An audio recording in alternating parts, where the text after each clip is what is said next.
Oh, it would help if I unmuted this first, huh?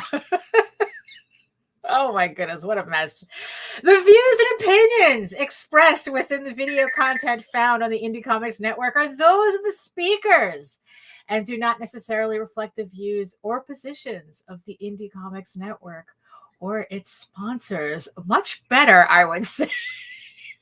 I'm almost going through the cards, not even realizing I was muted. What a way to start. But hey, nobody comes here for professionalism.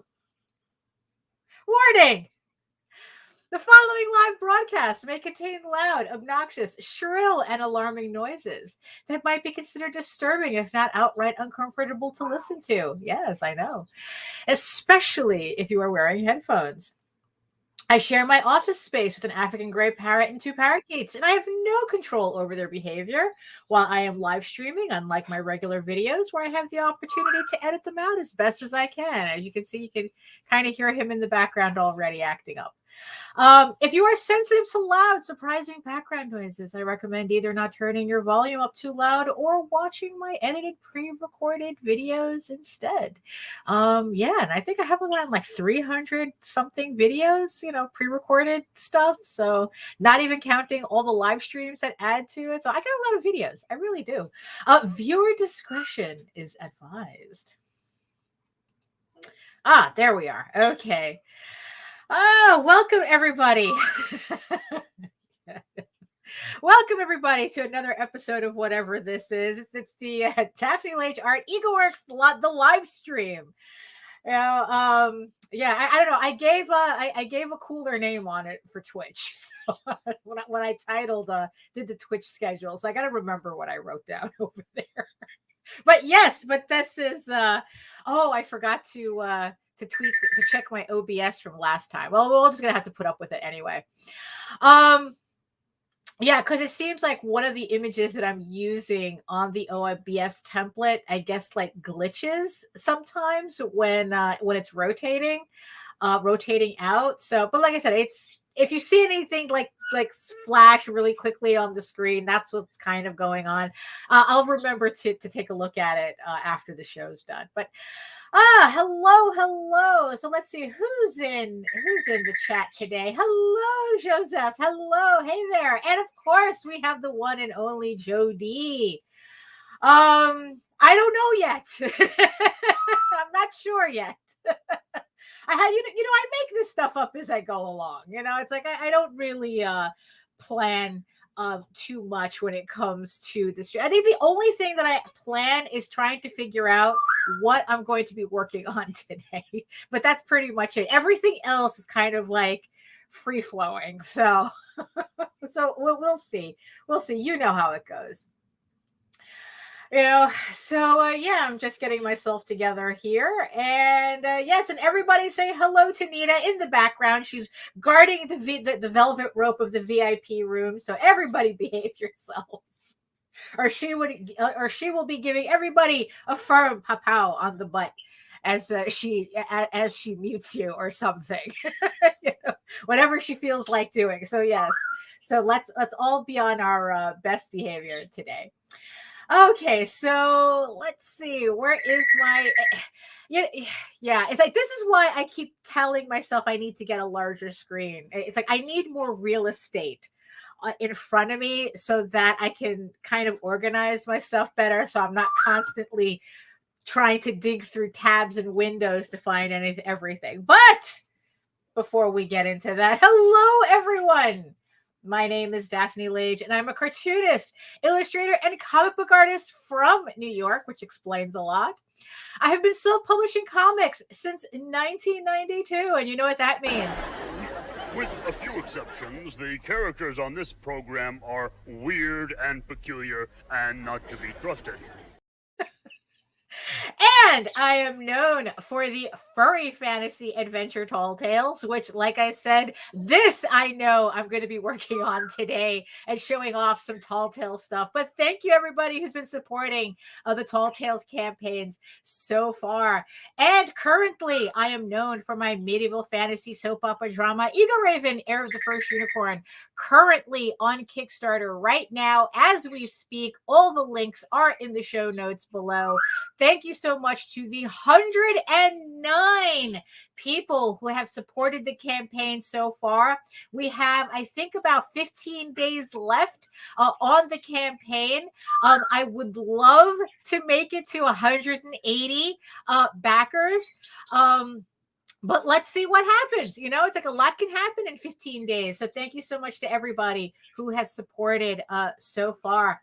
I am also co-host with Nita Lanning on the Rage Into the Vlogs show every Monday and Friday here on the Indie Comics Network. And speaking of our shows, join us this Friday where we will have special guest Tyler Carpenter, artist and creator of The Girl with the Mega Fists, Coins of Judas, and a whole bunch of other books, because the man is a machine, cranking out thousands of pages for your Kickstarter pleasure. So, yeah, so join us. So join us on Friday at 11 a.m. where So join us on Friday. I'm sorry. It's just Nita is sending me smoke signals in the background. So join us on Friday where we will have very interesting conversations with Tyler Carpenter and his books, and especially his Twitter feed, where he talks a lot about marketing your comics for Kickstarter and beyond. So that's I'm really looking forward to that. Also, speaking of Kickstarter, remember that we have a coupon code, RAGEN10, that you can use at Gemini Comic Supply. So if you have a campaign coming up or to fulfill, or whatever you need. I mean, it's like I use this coupon code to buy bags and boards. Because God knows it's like we never stop using those. So yes, save 10% on your next Gemini mailer order using our coupon code RAGEN10.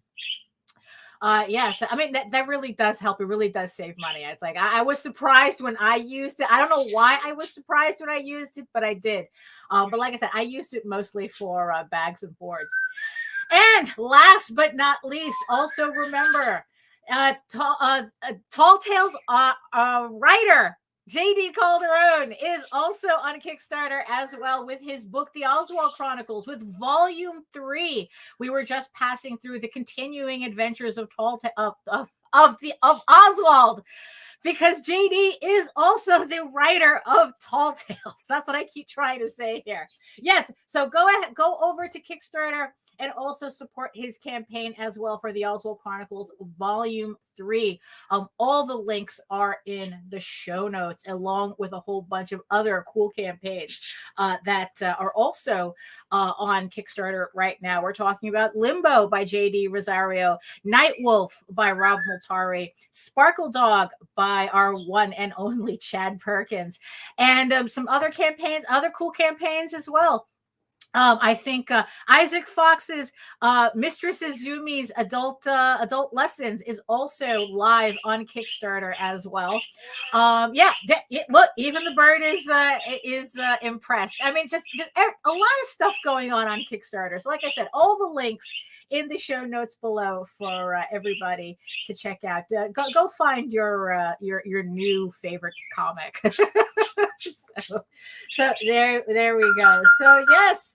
Oh, hello, James. Hello. Absolutely smash the like. Smash it. Smash the like, the thumbs, and everything. Yes. Like I said, we broadcast. This show is broadcasting not only here at my own channel at Daphne Lage Art, if you are watching, from regions beyond. Yes, I see you, the 7 people next to my giant eyeball, and yes, and I see everybody in the comments too. So, like I said, I'm just getting myself together here, and yes. if you are watching this, you're checking this out on my channel at Daphne Lage Art, where you can see all of my previous live streams and pre-recorded videos, as I said in the disclaimer. But we also simulcast through the Indie Comics Network, where there's a whole bunch of other playlists from a whole bunch of other creators you can watch as well.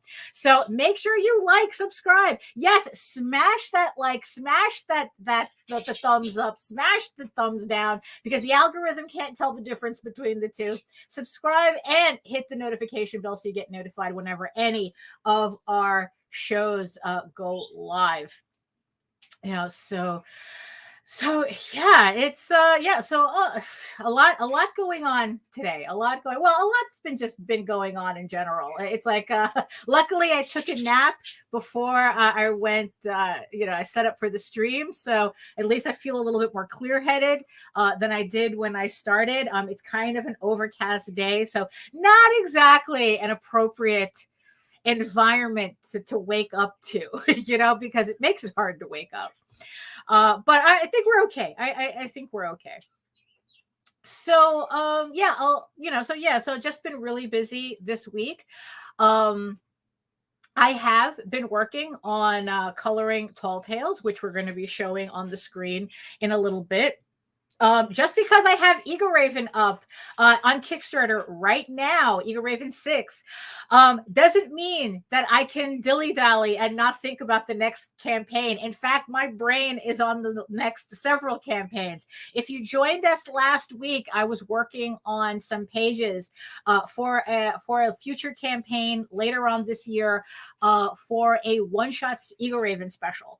It's going to end up the one-shot special along with an issue 1 of a collection of shorts. For those of you who've been following me on Facebook or have just been following the EGORAVEN campaign as well, in my previous campaigns, I have been doing these short stories that pretty much if I had incorporated them into the main storyline, they would have bogged down. They would just gotten in the way of the main storyline and made it much longer than 15 issues as it originally is supposed to be.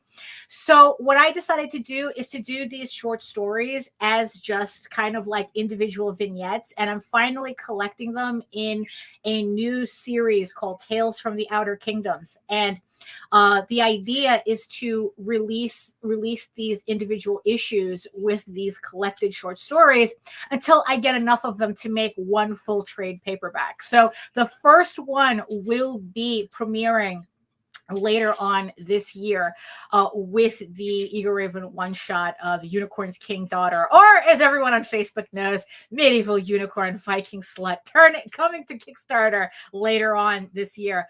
So, but today we're going to be working on the next campaign that comes that comes after EGORAVEN 6, and that's going to be another Tall Tales campaign. This time it's Tall Tales, or so I thought. It is the short story. It's a self-contained short story all about our panda bard, Gabriel, who's one of the main characters in the main series, and he gets his own short story, which is kind of a prequel to the Thief's Quest story arc. So I'm just really glad to kind of like get all this Tall Tales work that I've been working on for all these years collected into these books. So this is going to be kind of like a mini trade paperback.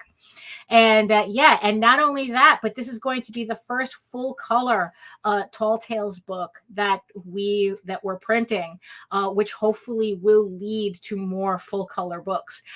So that's, that it's very exciting for me as to what this book represents. But like I said, I'll be showing you pages of that in a minute. Hold on, let me just put a little air on here. So also I don't think I showed it on this on the stream. I know I probably showed it if you missed our last vlog.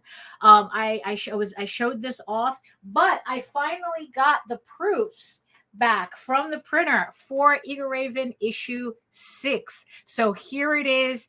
I know I showed you guys the rough color proof that I was correcting. And then even then I got this back from the printer and realized that there was a major color correction mistake that I made. So I was able to fix the file and tweak it a bit, but pretty much the book is ready to go. So as you can see, everything, I mean, it all prints beautifully as always. And yeah, and it's like, and I'm just really excited to get this book out to everybody. I mean, it's like, this is the book that kind of like, you know, that part on the roller coaster where you're just about to go over that first tall hill. It's like, this is the issue that does that. So thank you. Like I said, thank you everybody to the 109 backers that supported the campaign so far. Thank you everybody who also spread the word, that's continuing to spread the word about the campaign. As you can see, if this is the first time you're seeing any of my campaigns, the hill I will die on is that the books will always be finished by the time the campaign even launches. So obviously, so the book was ready. It's just that I didn't have the proof in time when we launched the campaign, but now I have it. It's right here. And not only that, I also have proofs of all the variant covers as well. So I'll show you really quick what they look like. So this is the same cover, but this is obviously the virgin cover that's available on the campaign as well. Virgin meaning that there's no trade dress on it. And yeah, so this is going to be the virgin cover. And the thing is about all these variant covers is that pretty much I print only as much as gets ordered on the campaign. So if you're the type that likes to collect variant covers, make your pledge, because it's very rare that I have any extras after my print run, after I do my initial order. And if I do have extras, usually they end up in either like mystery bundles or as giveaways, you know, like promotional giveaways or something. I usually have very few left to actually make available. So this is the silver edition cover of the main cover. So yeah, so this I really like these because it really shows off my line art. And yeah, it's like I just really like the way that looks. I mean, it's fun to get these. It's fun to get the alternate covers in. So that's the silver cover. But there's always a toss up with the hollow foil cover. I don't know which one of these, honestly, I like the best. You know, I mean, the hollow foil, I mean, you really have to see this in person, because even on camera, it's kind of hard to really get how shiny and, you know, just like, you know, it's like there are two things that really get me, that really get my attention. That's glow in the dark and anything that sparkles. so look at that. I think you can see that. You can see that pretty well here.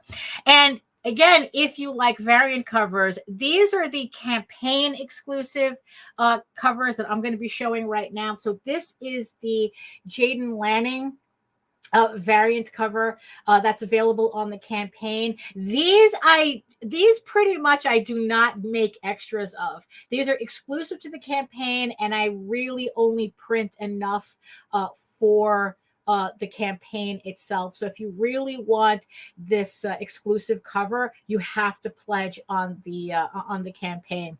Now there is a virgin variant of this without the logo and the trade dress. I just don't have it. I still have to find. I put it away somewhere and I forgot where I put it. But just imagine this cover without the logo. That's what we have. And then, of course, like I said, we have the virgin, and of course, we have the hollow version, the hollow cover version of this cover as well. So, like I said, these are the proofs that I just got from the printer a couple of days ago. I'm just really chuffed with how these came out. What's really funny is that this time around, it's like, look, because if you look at it, I don't know what if they got like a new stock of paper or something, if you can notice it. So this is this is how they usually look stapled, right? You know, just folded and whatnot.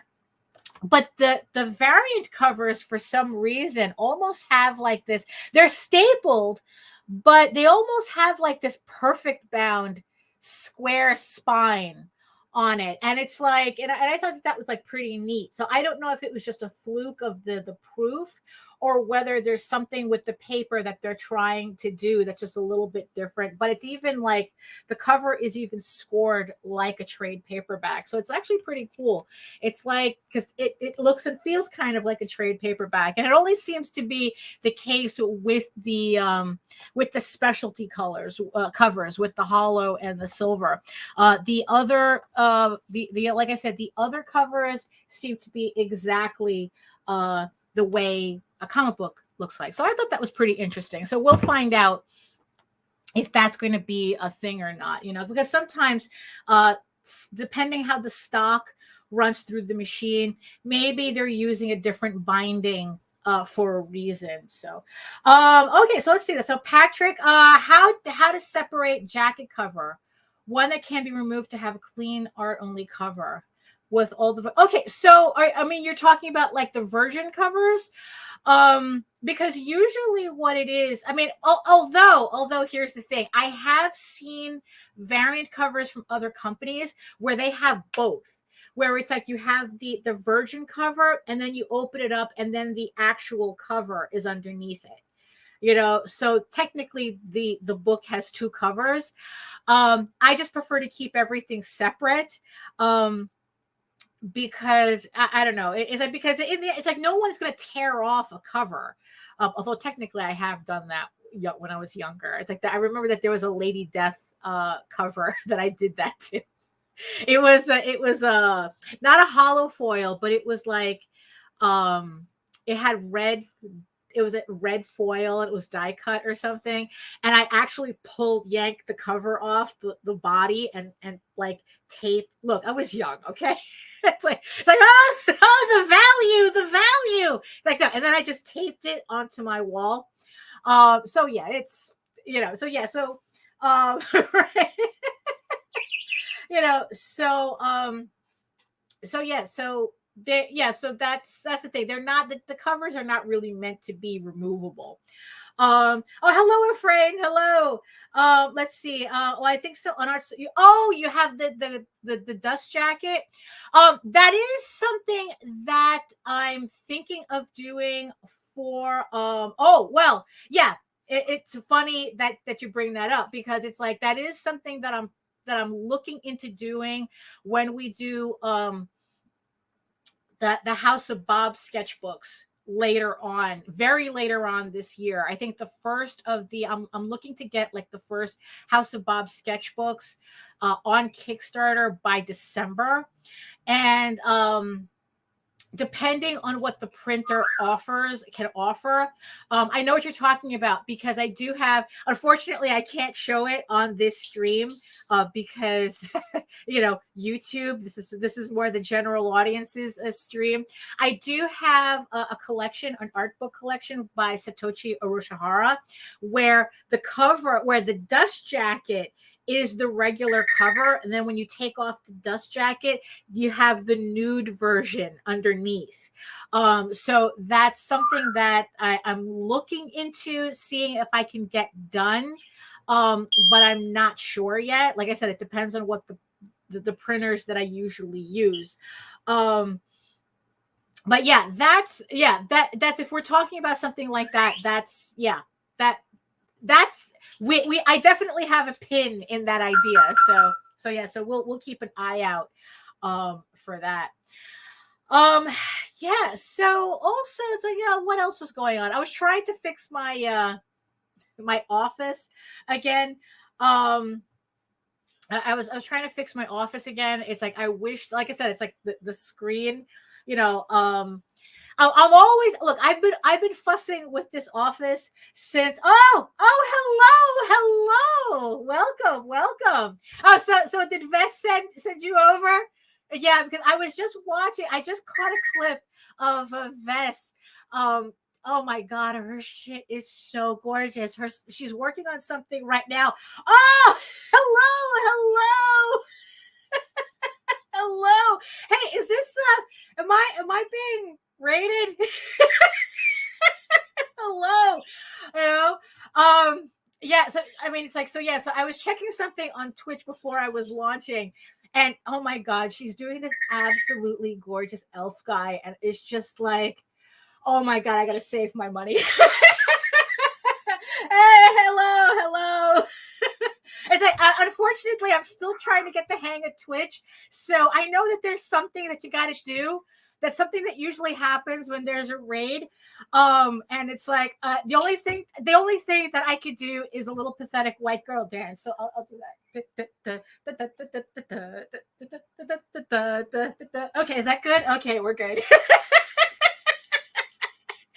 So yeah, I mean, it's like it's absolutely it's I gotta save my money for one of those vests. I really do, because holy crap, it's like I felt like one of those, those anime guys, where it's like blood starts spurting out of their nose.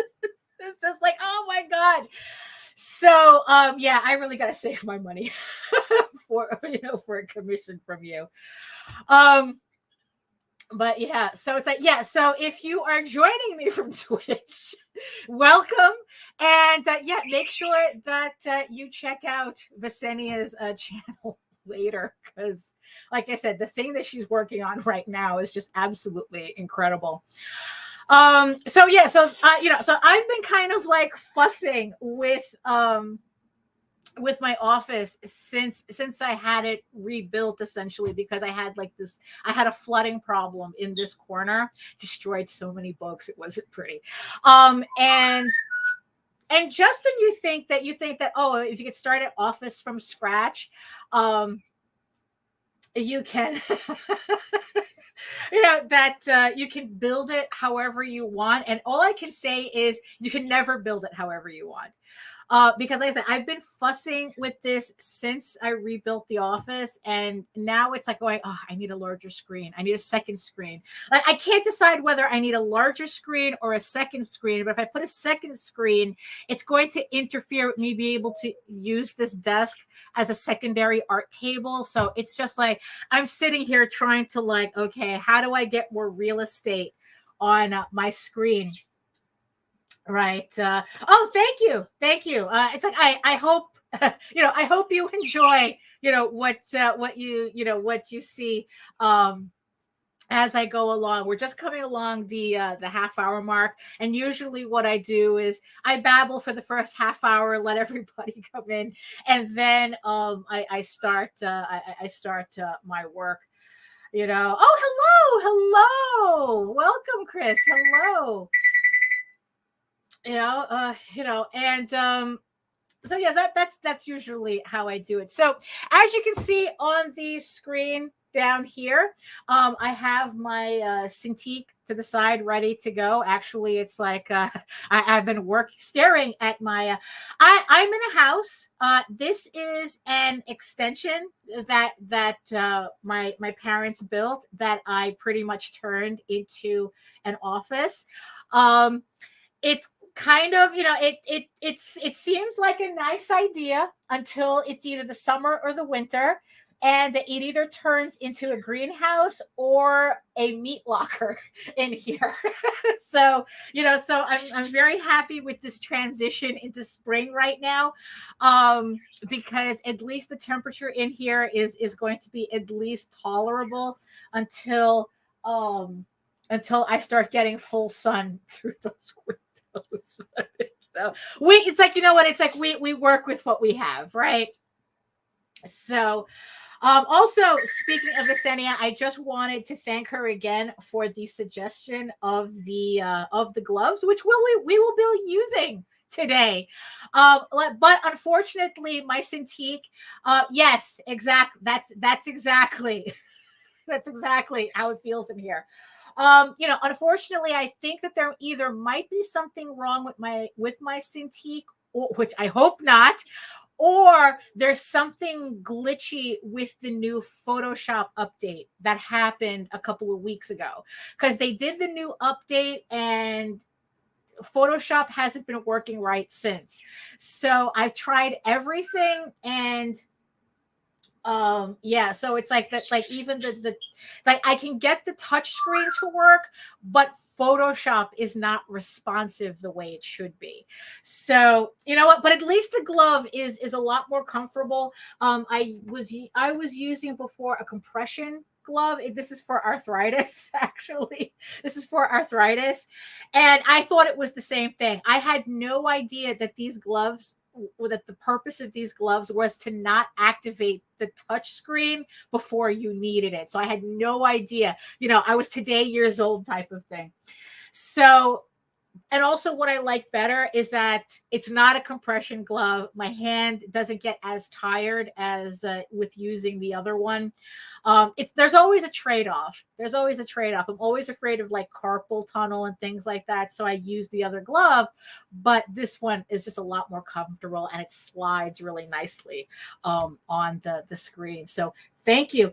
You know what? It's like, I have Clip Studio, but I haven't you know what? Probably you're right. I probably should try maybe Clip Studio to test to see whether it is Photoshop or my Cintiq.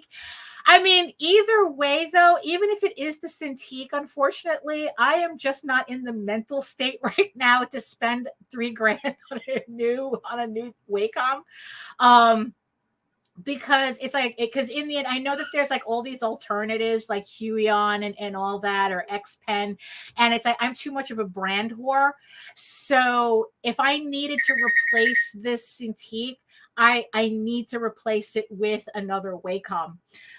So either way, it's like I'm just gonna power through the issues until either Photoshop updates again, or or if something actually goes haywire with it. Yeah, I know. It's like that's it like knowing would be worse. Like, oh snap, it's the tablet. And it's like, no, you know what? I really don't want to fight that out. So okay, so what I'm gonna do, we're already a little past the half-hour mark. So what I'm gonna do is I'm going to run a bump, bring my setup over, and then I'm going to show you the stuff that I'm working on, and then we're going to work on some more stuff. So I will where am I? Yes, so I will be right back.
There we are. Let's see. So, you used to use a Wacom. Oh, so you're not using a Wacom now. All this time I thought you were using a Cintiq. You switched to Surface. That's the Windows computer, right? That's the Windows one. I mean, I'm sure you like it because you use it, but it's like, oh, okay. Like, I don't know. It's like I'm too much of a creature of habit. I don't know if I could like honestly, it's like if I had that like if I had a choice, if I had the money and could only buy a Wacom or or a new computer, and I'll still see you later. See you later, Chris. Right. I mean, right. The one with the large one. It's like, I don't know. Oh, you know what? That's something that I would probably have to test out because you know what I've been like kind of ogling is iPads. You know, the large ones, because I'm really kind of jealous of the pen that the iPen or whatever they call it, the pencil, the Apple Pencil. Like, I really do like the way that looks and how it feels. Like, I only tried it once, but I really like the way how it feels. Like, it feels like an actual pencil.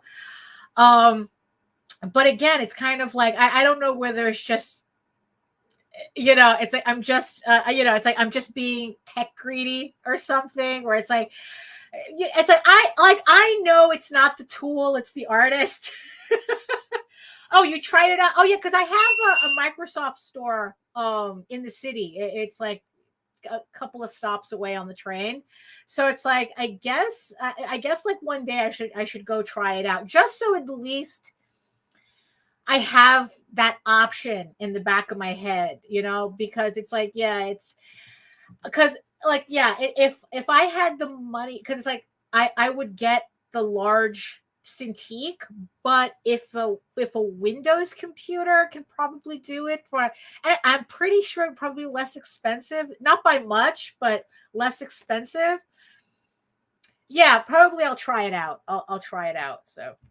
So here on the screen, and so a couple of episodes ago, I started working on the first page of the new Tall Tales book that I was talking about. So this is for the next campaign, Tall Tales, or so I thought. It's like I said, it's a one shot, and it's our first Tall Tales book that you know, that it's the first Tall Tales book that we're doing that's in full color. So there was a couple of things when I was working on this piece, especially this first page. There was a couple of things that I realized that I had to do in order to convert what originally started as a black and white only image. You know, like it was inked for black and white, not really for color, and I had to do a lot of cleanup on the pages in order for the colors to sit right, you know, especially once the shading is in, because I had a lot of clash between the cross hatching and the shading on the color. So once I kind of got the hang of what I needed to do, and what it turned out was that what I decided was I was going to split the difference on the amount of cleanup that I was going to do by only cleaning up the hatching that was on the main characters. Any characters in the piece, that's where I was cleaning up. Any hatching was going to stay in the background. So this is my InDesign file. So what I did is like this week I was able to get my 10 pages, the first 10 pages of a 40-page book done. And I decided to start putting together the actual file that eventually will become the print file. Right now, none of the pages have any lettering on it because JD has to redo. He's re-editing the book, and which means that I have to redo all the lettering. So I'm trying to get all these pages absolutely done. So then hopefully when I start to letter, it only takes me a couple of days and we get this done and write out the thing. Oh yeah, no, definitely. The tool won't change the art, but it's something to make. I'm all about workflow. I'm all about workflow. That's for sure. That's why it's kind of difficult for me to kind of like do anything that kind of changes, like using Clip Studio Paint. I really do have to sit down and just do a piece in Clip Studio Paint to get the hang of it. It's like, you know, just really like commit one piece to it, or else I'm never going to learn it. Because I'm so used to using Photoshop, even in its glitchy, whatever glitchiness is going on right now. I'm so used to it that I'd rather a glitchy workflow than relearning a new than learning a new workflow. It's annoying, I know. But so this is my InDesign file. And like I said, it doesn't have any lettering in it because we're having that. We're going to redo the lettering on it, with everything that we've learned over the years. I think like the last time we published this book was back in 2007. So, to give you, so there was plenty of things that we learned in between that first time and now. So as you can see, like here, like I left the hatching in the background because in the end I decided that if I were to clean up all that hatching, it would almost be the equivalent of me re-inking. And that's pretty much what I'm just kind of being a pest about it. I mean, I know that once I really start using it and I do a full piece in it and get the hang of it, that I'll probably be like, why didn't I learn this sooner? Especially like when I see you do like put in the patterns and the special brushes and stuff like that. I know Photoshop can do like a variation of it, but there's a certain versatility that I see. That's pretty much that I mean, it was made by specifically for that. So yeah, I mean, that's what that it was made for. And it does a lot of things, like the whole thing, like how they have asset catalogs and like the brushes and the pattern tools and especially the pattern tools. I still remember the way you made a stained glass background on a previous piece, and I'm like going, that's what I need to be able to do that line. Like you do the one line and it has like a stroke on it, so that you were literally making a stained glass. And I needed to do that, because I've tried looking for a dupe and Photoshop doesn't have that. Going back to the piece. So I decided that if I was to sit down and really clean up all this cross hatching, it was going to take too much time. And my goal is to finish at least coloring this book before or right around this campaign. Actually, no, I mean, 15 days left. I'm not going to be able to finish the book in 15 days. I mean, I would have to really grind, and it's like, I don't think it's that necessary to grind that hard on these pages. So, but the idea is like to definitely get this book done before the end of the month. So that, because in May, I want to finish the short story that I started penciling last week, and I want to finish it there. So then by the time this campaign starts, I can be working on EGORAVEN issue 7 and getting that finished. I mean, that's pretty much the schedule that I have myself on. Like, I'm always kind of like trying to be a book ahead of the campaign. So, yes. Well, I mean, I would consider it less spying and more I'm just watching your streams. But yes, yes. So these are the first 10 pages that you're seeing so far. This is how, like I said, this is my print file. So what I like about using the Adobe suite is that, so these are the Illustrator files. So I did the Photoshop files, brought them into Illustrator, and then brought the Illustrator files into InDesign, because I do all my lettering in Illustrator. So when I do the lettering in Illustrator, all I have to do is save the file in Illustrator. And when I reopen this InDesign file, it automatically updates all the pages. So I only have to make the InDesign file once.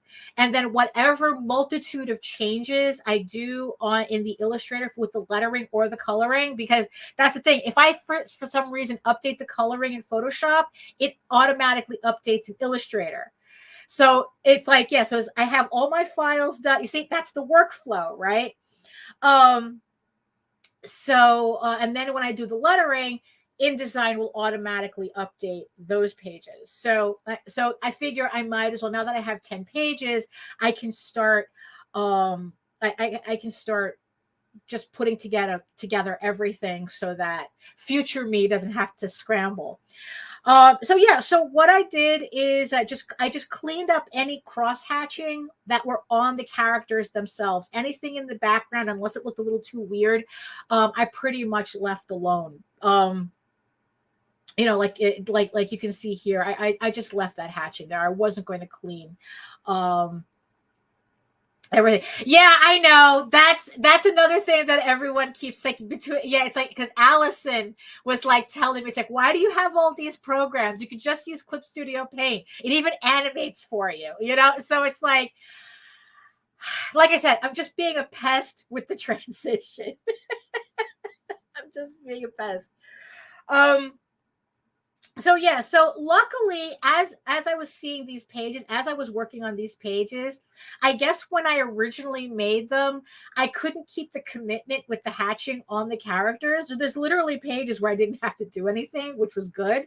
So you know, so it's like I'm just like really getting through these pages. I'm very happy with them. They're all flatted, so all I'm doing is just color correcting. And you know, and it's just I'm just really chuffed with how these pages are coming out.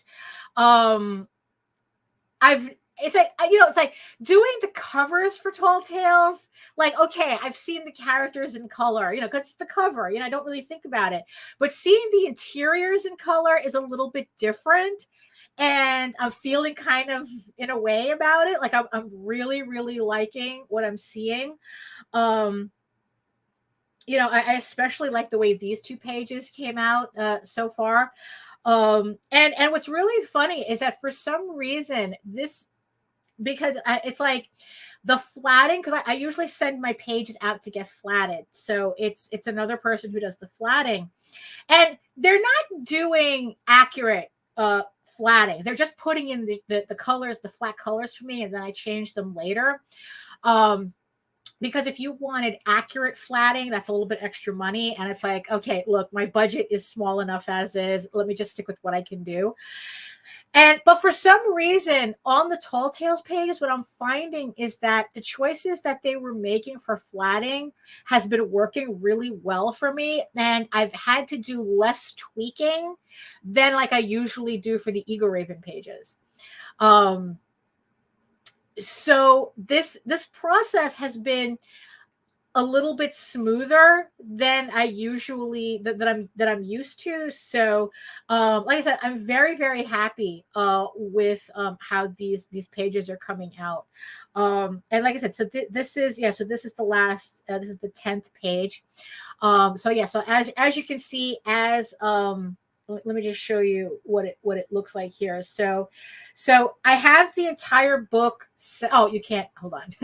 let me turn this guy off so you can see it. Hold on. Or maybe I could just scooch it over right here. Okay, there. Oh, no. Okay. So here, let me just turn him off right here. So over here is the entire book. The entire template pretty much that I set up in InDesign. And yes, if this was Manga Studio, you know, Clip Studio Paint, everything would be in one program. Yeah, right.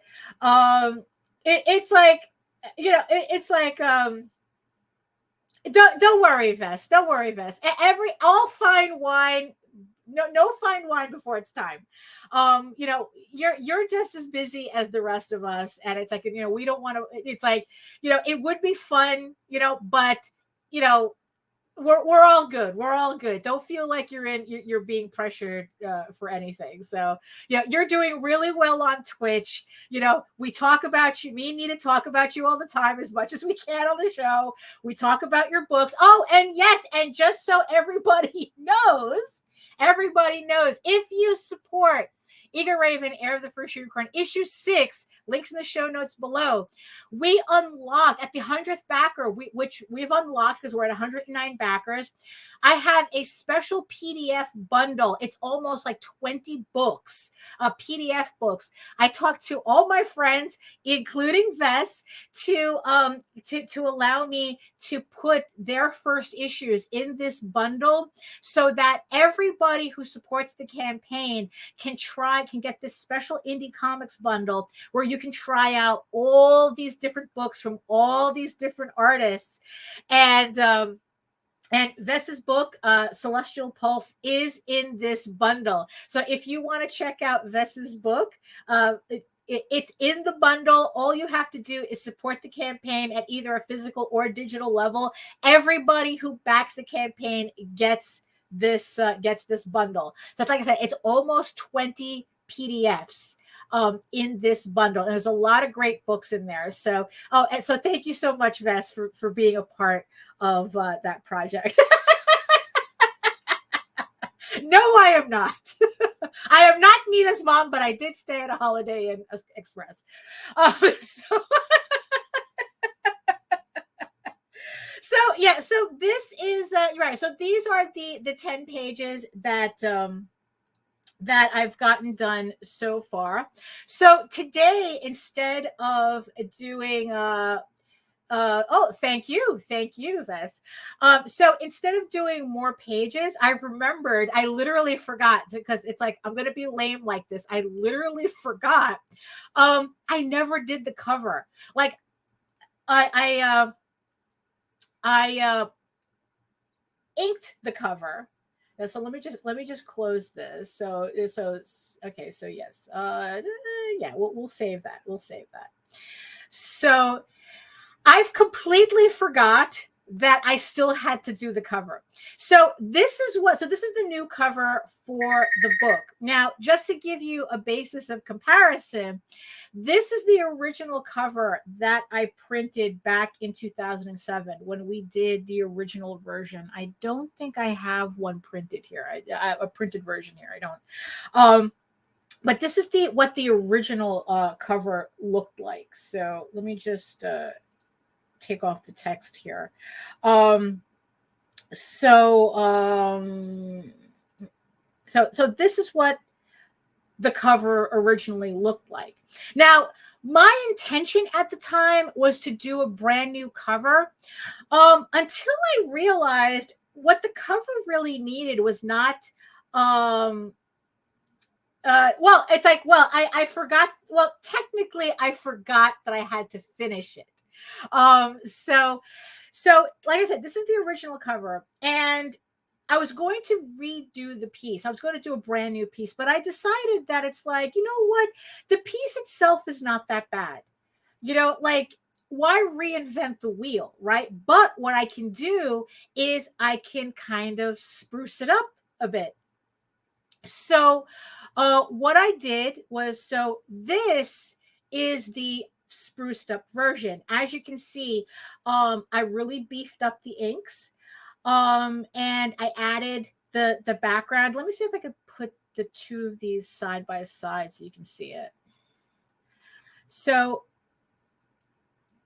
so you can kind of see the difference between the two. It's the same artwork. All I did was printed out a new version of it on Bristol and then just beefed up the inks. And then it's like I added in, kind of like a little background or something just to make it more interesting, a little bit more visually interesting. But I didn't need to redo it from scratch. All I had to do was just, I guess, like, just continue on with what I had already.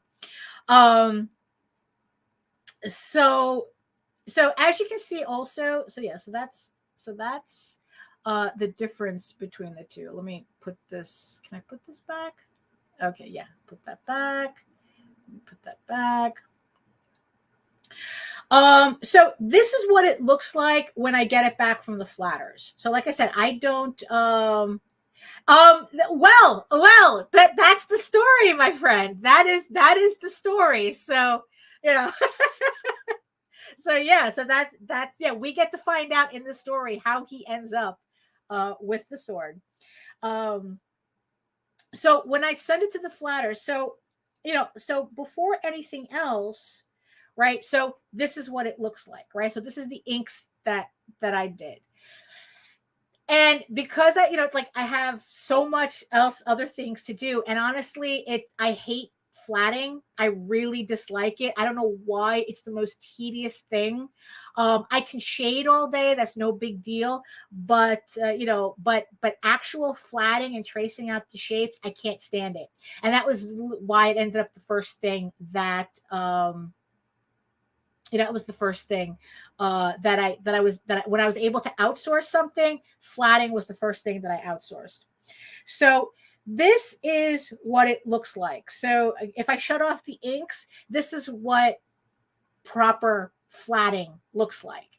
So as you can see, the colors are very far from accurate. But like I said, that wasn't the point. The whole point is just like, okay, let's get the shapes done, and then I can just change things. I can just drop in new colors without having to worry about it so much, which saves me a lot of time. So for that, so in that's the case. So let me, okay, so I'm going to leave this one open, but I do have, actually, I never did her character on a separate and anywhere else. So technically there's nothing stopping me from taking the colors from here. I had redone a different cover with these characters here. Actually, let me open that up just so you can see the other things that I'm working with.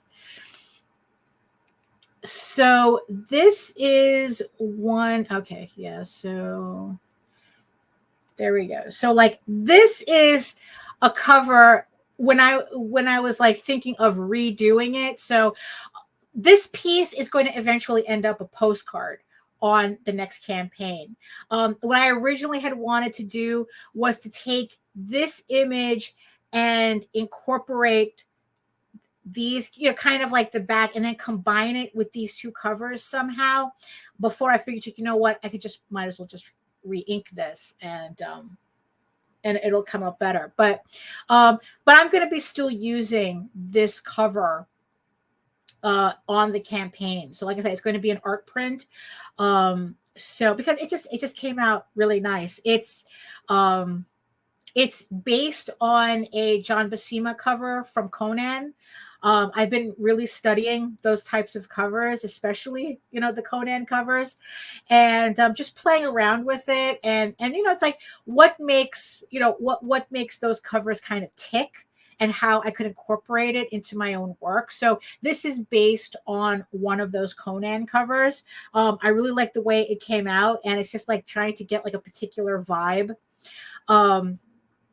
So these for here, like these would be the more accurate colors that I would be using, but I never made any decisions about these two. So what I'm going to do is I'm going to take the colors that are on the original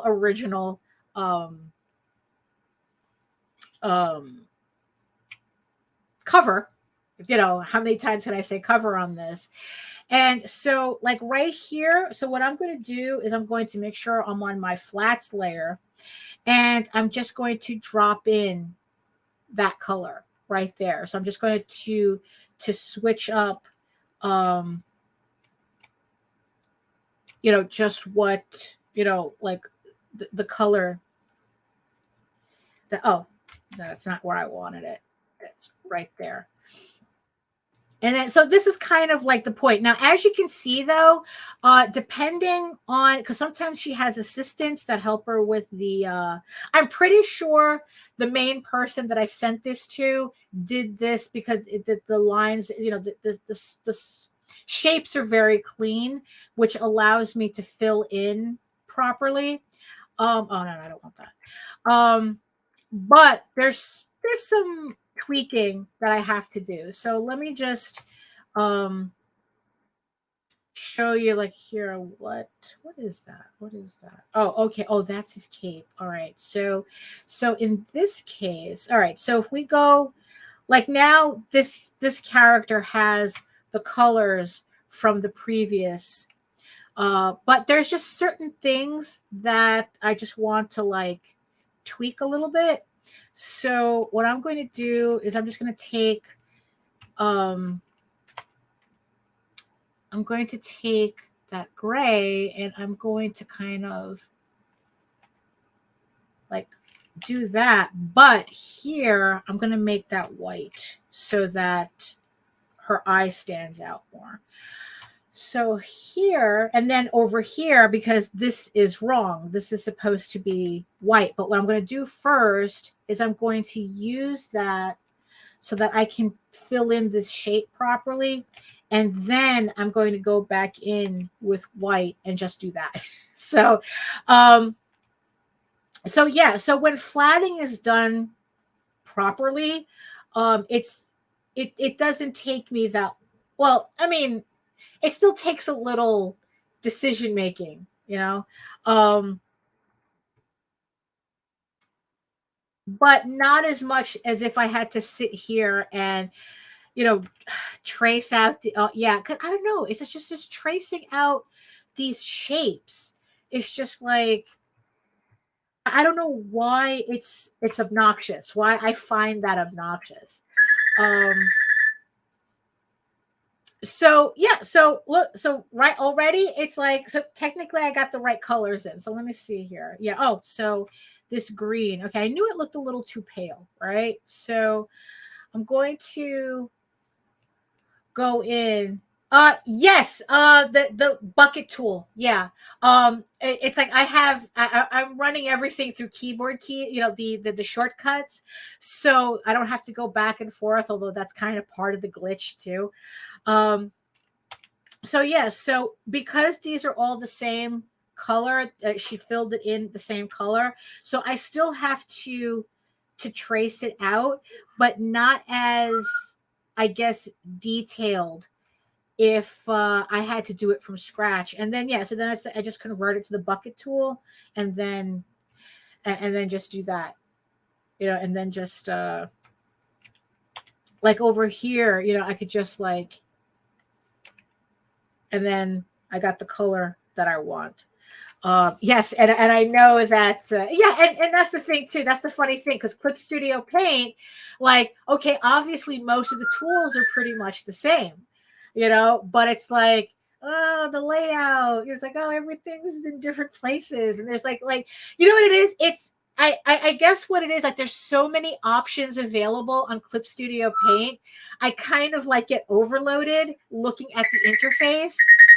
And that's why I just have to open it up and just do something in it. Like, I literally just have to like bring in a piece. Like, I keep telling myself, it's like, yo, stupid, you don't have to start from scratch if you don't want to. Just bring in a piece you have inked already and just color it in Clip Studio just to get the hang of it. And then it's like, next time bring in a blue line and then try to ink it. It's like, I mean, I don't know why I make it so complicated for myself.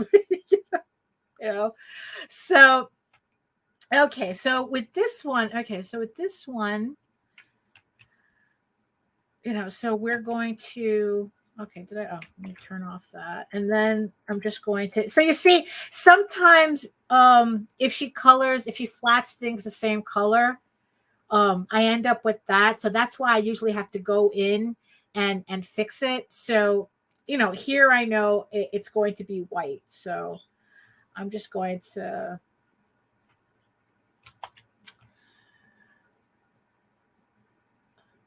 trace that. And oh, it's like I forgot to put my music on. Hold on, let me put my music on. Okay, so does everyone hear the music? Because as always, over it. I just want something ambient in the background. you know. You know. Um, yes, Allison, yes, it's like I asked Allison, who's also who's another friend of ours. Um, she kind of gave me a rundown of like we went in a private live stream together, and she's oh great, thank you. And she kind of gave me a rundown on how to start using Clip Studio. And the thing that she showed me that I really, really liked was using the assets and how to bring in your own photos and kind of like alter them so that they look like a drawing. I mean, obviously, it still needs a lot of tweaking, but there's this particular background that worked perfectly, this photo that I was using, and it worked perfectly once it was converted because I can now see like all the lines properly. So when I draw it, all I have to do is follow the lines that Clip Studio made for me, and it'll look exactly how I want it. So yeah, I'm almost there. I'm almost there in Clip Studio.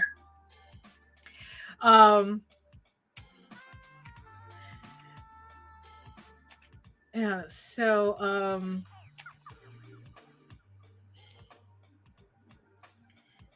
see, you see that's okay,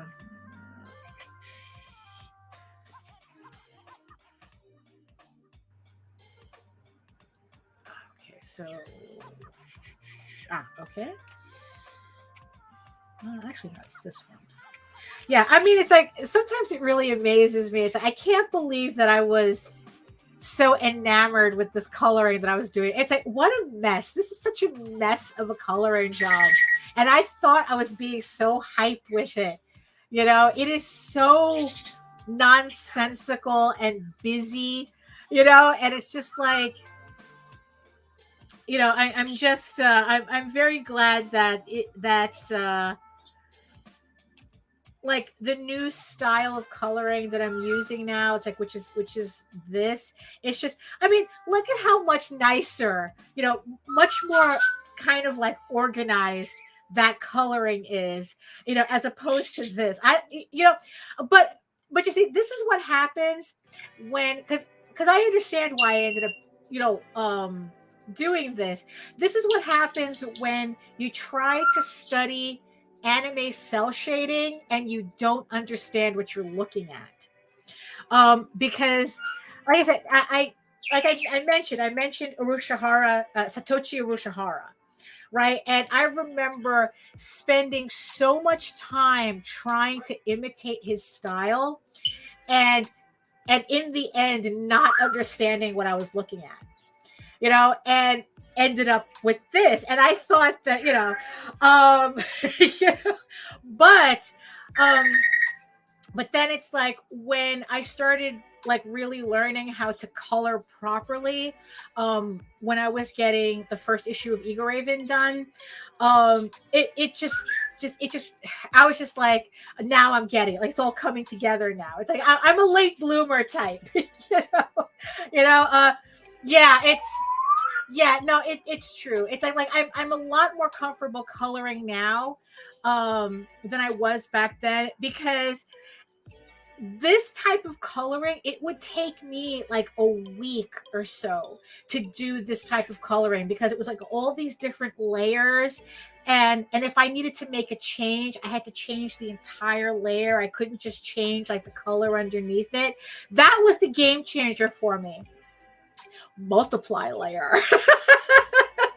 you know you know and it was just such a game changer, being able to put down the shading itself, just the generic shade, the general shading on a separate layer, and then if I needed to change a color, I just needed to change that color and the shading would automatically adjust. Game changer. It's like now what pieces that would take me a week to do now just takes me a couple of hours. You know, it's like there was a couple of campaigns where it's like, oh, I need a variant cover, and it's like within 3 hours I had a new variant cover, where before it would take me several days to do it. Um, there was I was like mostly like Legend of Lemnir. I think that's the book that I have aside from, you know, his more adult collection. But like the Legend of Lemnir really kind of stuck with me, especially his armor design, where it was kind of like that they were simple and ostentatious at the same time. So that really really worked out for me. So it's like I was like imitating that for a while. But yeah, it's like I'm just really happy that now I have kind of like a better handle um on my coloring, um because honestly it's like um I don't think I would have been able to have gotten as much work done with that old style of coloring, um because it just took too long, you know. But yeah, but you know what, but look, it's like in the end it's always practice anyway. It sometimes it takes me a while to kind of get it, you know.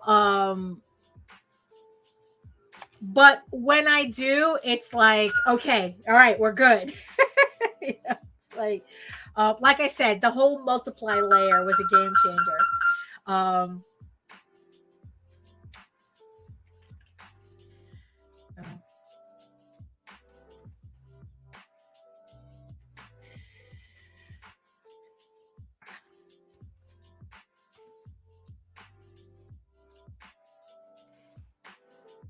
So yeah. That and this is going to be the strangest thing too. So this color that I'm choosing, this is a color that I learned on. It's an incredibly like it's an incredibly light blue tint. It's not pure white, and it was I saw it on a video where the person using it said it's like he like never used pure white on eyes. And you know, and the funny thing is like you barely see it, you know, so it's like, oh, it's like what difference does it make, you know? It's like, but when you actually see that color next to actual white, it I don't know if you can kind of see it right now. It's like, so this is like that lightish blue color and this is pure white. And there's just something about the eyes being that off color that I think really, really makes it work. And and I've been using and I have that color specifically for eyes, just for that. Like that was like the other thing for me. That's like the other aha moment for me. Um it's just really funny, you know, learning these things. Um is that supposed to be white? Yeah, that's supposed to be white.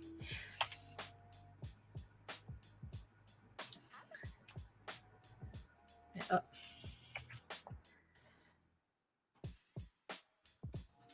no, really? There we go. Okay. So yeah, but it was just like so like I finished, yeah, but it's you know, I finished the oh that of course the other game changer. The other game changer was okay, so you see this lavender color. If any of you have watched my previous shows, right, you know about my lavender color here. So this was a color that I picked up from another artist. He goes by the name Oh Hey DJ. He works for Cartoon Network and whatnot. He's done a couple of comic book series. Um, and and I noticed in his artwork that he was using this purple color for skin tones. You know, because like I said, you're using it on a multiply layer, and And I probably spent like a couple of days just testing out which lavender color would work best for me. And you know, that was like look, I'll show you right now. So okay, so I'm on my shadow layer and I'm going to take this lavender color. And okay, say I just want to do a little, okay, let's do a little shading here. So I'm just going to trace out.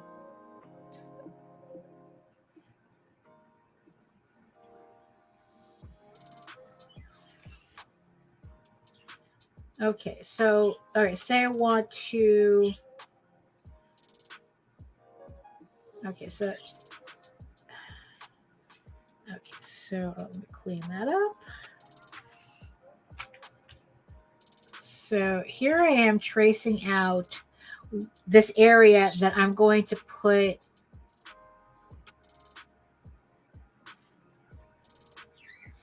this purple in. So, all right, so I'm going to do that. Okay, so this is my shadow layer. So I'm going to take that purple and I'm just going to put that in, right? It's like purple. Why purple? All right, that's what I was thinking the entire time. Why purple? But when you convert that purple to multiply,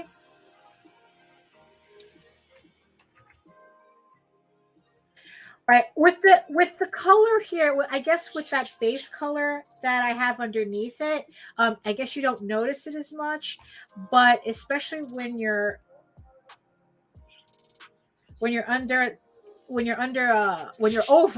over kind of like a darker color. So let me just,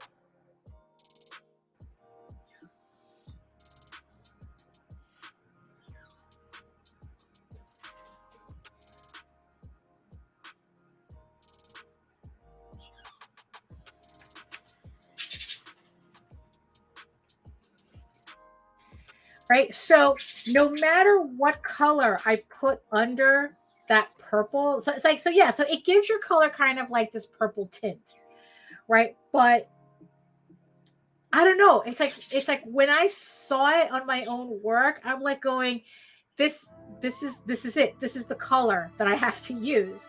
Although, of course, depending, you can use different colors to create different shades. Like if I were to use like blue, right, or maybe like a green, depending on what kind of shading or what kind of lighting you're trying to imitate.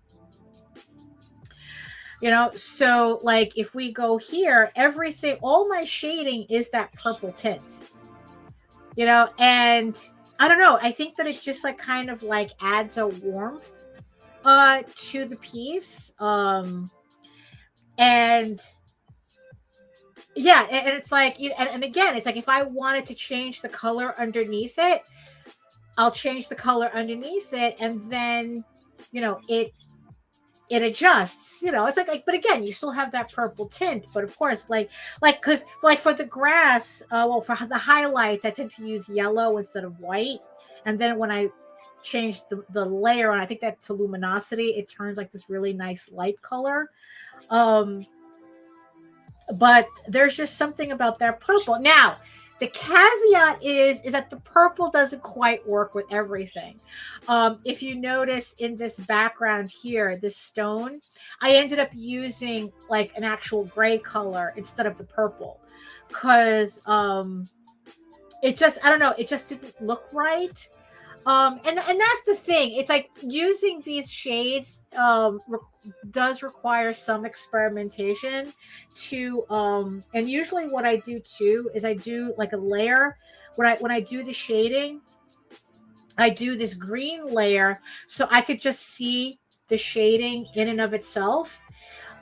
Because for some reason, if I tried to do the shading on the color layer with the color layer activated, I kind of get confused, which is weird, right? But if I have it just flat like this and I just concentrate on what the shading is, I just end up with better results. So so here, so let me just kind of continue continue with this character just to show. So yeah, so it was just like all these little shortcuts, that, yeah, it's, it's like, we were saying before, it's like, it's about the workflow, right? It's like when you have to, would help if I choose the right color. If there we go. When you have to produce as much work as, like I feel I have to produce to get all these Kickstarters done. Yeah, it's like anything that makes my workflow more efficient, it definitely is something I want to dive into. I mean, like I said, it's like I just have to get my shit together with Clip Studio.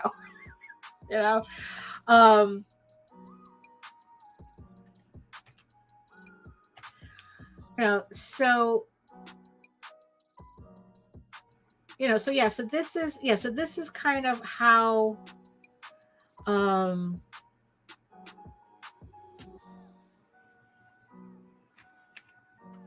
I do my shading with this purple. Now the thing is, though, is that, like I said, there's certain areas where the purple doesn't seem to work right.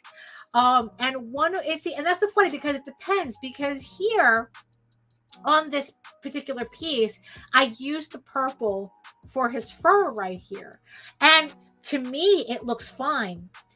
But when I was doing the,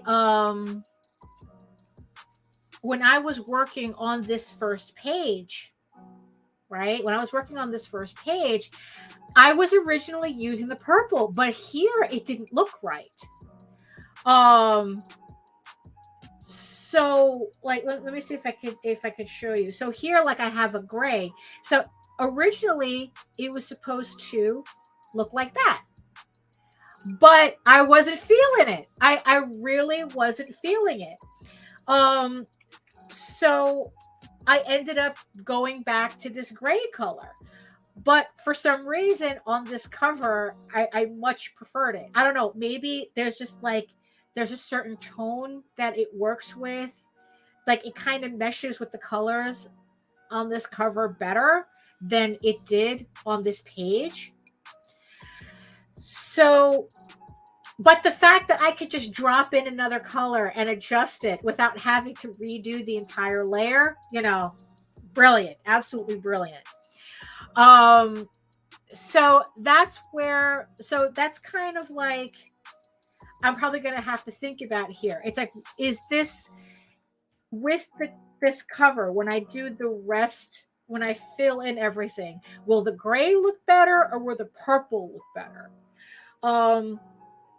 So just for, I don't know, maybe just for this sake, I'm going to take that gray and I'm going to put that in instead of the purple. And we're just going to like see how that looks. Which technically I'm not going to know until I'm done with the piece. And then, I can just adjust the colors, and not feel like it's like, oh, I should have done this, I've wasted so much time. That's not the case anymore. So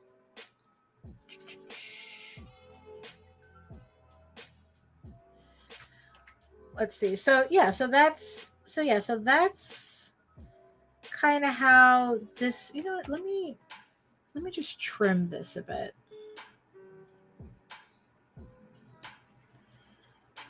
Maybe that's just a little too much, maybe. I think that's better. That's much better.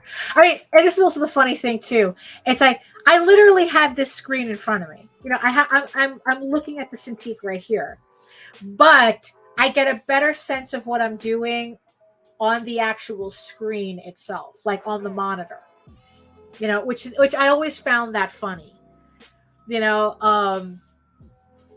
Which is also probably the reason why I'm kind of like contemplating getting a larger screen, But like I said, it's like I'm still trying to. I don't know yet. I don't know, because it's like, yeah, it's like, am I better off getting another screen, or am I better off waiting until I can get like either a larger Cintiq or trying out that Surface Pro, you know, or something. But it would have to be. But I'm talking about like getting one of the larger ones, like the 27-inch.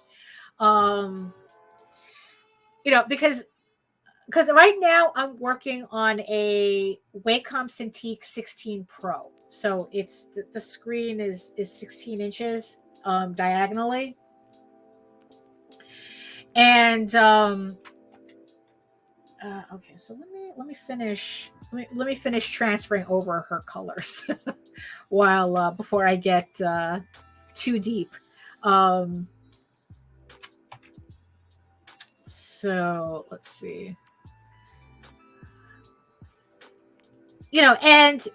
And the only, and you see, and this is the thing. Oh, the colors. Yeah, I had to get. Yeah, that's why I got the Pro, because they had a regular, like Wacom has like the 16, and then there's the 16 Pro. And the reason why I got the 16 Pro was that they said that the colors on that one was more accurate. I mean, it was double the price, but you know what? I needed that color accuracy. Yeah.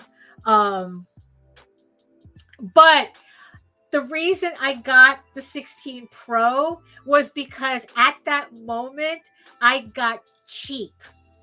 Because for $400 more at the time, I could have gotten the larger one. I think it was like the 21-inch. I could have just gone to the 21-inch. And honestly, I kind of regret not getting the larger Cintiq. I was just being cheap. It's like, you know what? It's like I'm spending $1,600 already on this one. What's another $400? Well, what's another $400, right? Let me just say that casually. But the thing is, though, is that if there was kind of something that I kind of chastised myself on, is that I should have gotten the larger screen. I should have gotten the larger one. Because the thing that I keep thinking that, like, the reason, like maybe I've been having like a hard time converting more to digital. Like, all my inking is hand done, all my penciling is hand done. Although I have been working more on doing sketches digitally. So I've been kind of getting the hang of that. Really, really rough sketches. Because what I'm finding that I like about that is the ability to adjust my sketches as I'm working. Where it's like, oh, this foot is wrong, or this long leg is too short, or I need to stretch out the torso a bit or something. I can do that. I don't have to redo the sketch. I don't have to erase, So I've been finding that really useful. And, again, it's like, oh, if this is useful, what if I just what happens if I actually inked digitally? What if, what would my workflow look like if I could just do my comics I could just completely do my comics digitally? What would my workflow look like?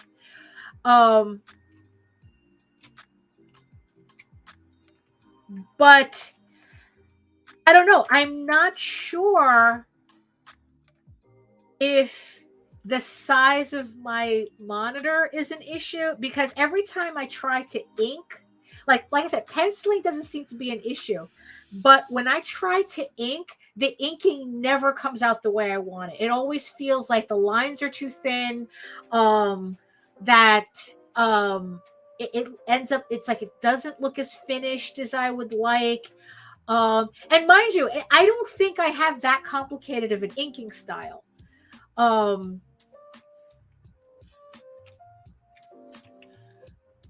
So so I was getting a little frustrated, with that. It's like, what is it that's not clicking? Why I'm not like, the inking is not working. Like the penciling, I guess, because it's all rough and whatnot.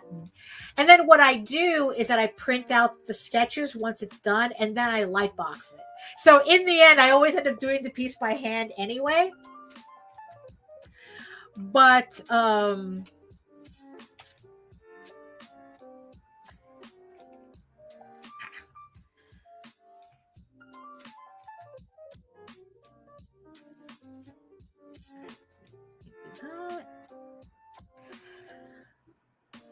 so yeah, so I was just kind of wondering, it's like, okay, do I really need a larger monitor, or do I need a larger digital work surface? So I'm still here or there with that. I'm not sure, because there was a video I was watching the other day of a mangaka, actually from Japan, where she was talking about how she makes her comics, how she makes her manga. She actually has a manga in Japan published by Viz. I didn't even know that Viz published in Japan. I thought that was an American company. But apparently she has a manga in Japan published by Viz. And she was showing how she did her comics. And she wasn't working on anything on a surface larger than I was. She had the 16 Pro, and it's just like, really? It's like, look, because it's like, yeah, it's like, this is it, it's like, this is what, she was kind of working on, the exact same size. And it's like, am I being just a baby about this? It's like, am I just a baby about this? Am I just being precious about how I'm doing things?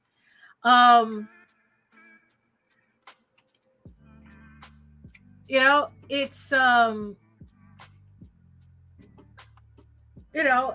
it's like, yeah, so I don't know, maybe I just don't know what I want. I've been watching too many people working on iPads.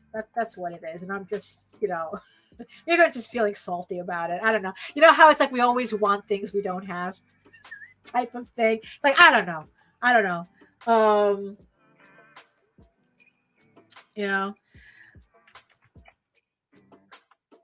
So let's see. Okay, so let's see. What do we have here? Okay, so we have that gray. That's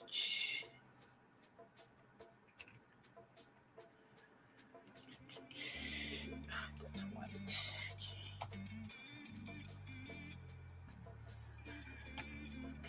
Oh. Sometimes I forget that there's certain parts I have to separate out properly. Okay.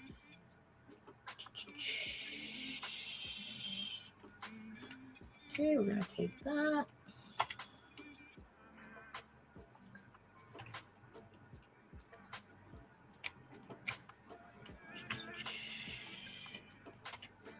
Oh.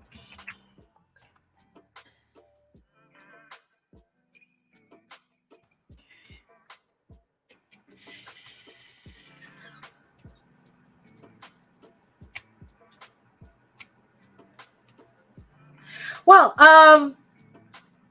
that's more of a Jose question than a me question.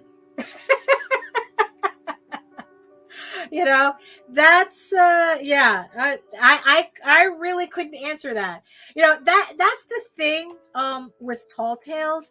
There's like, I know I pretty much know as much as he tells me, as much as Jose tells me.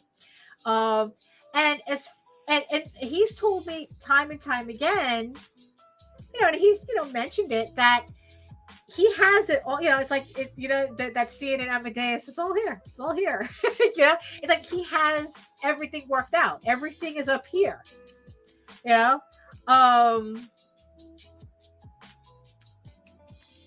So it's like, like there's things in the story that it's like, I don't know. I don't know. I personally don't know. Until he gives me the script, I don't know. I don't know for certain. And so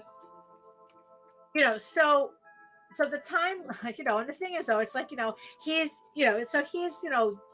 working more on Oswald and right now. And okay, all right, yeah, that's coming together.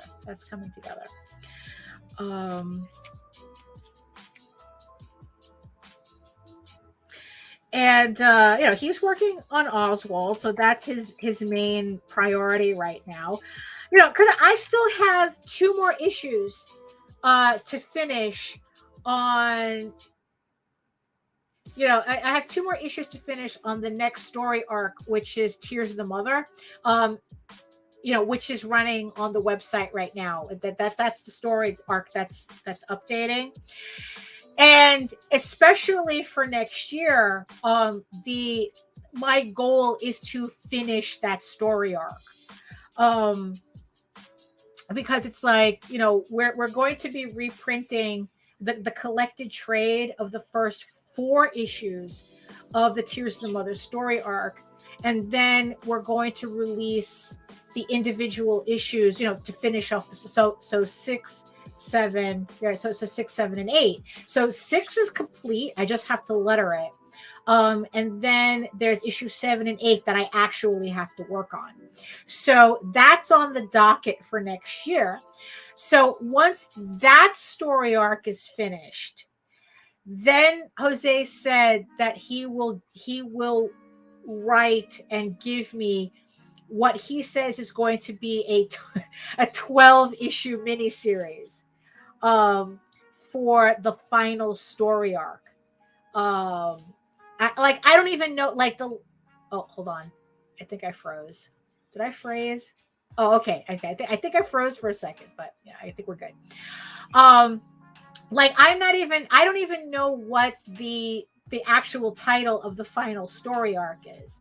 And of course, the thing is that I don't want to spend another 20 years doing 12 issues. It's like, I think that everything that I'm learning on EGORAVEN is definitely going to apply to this last story arc in terms of like how I do the work, how I do the pencils, what I have to do to concentrate on them, how I have to schedule everything.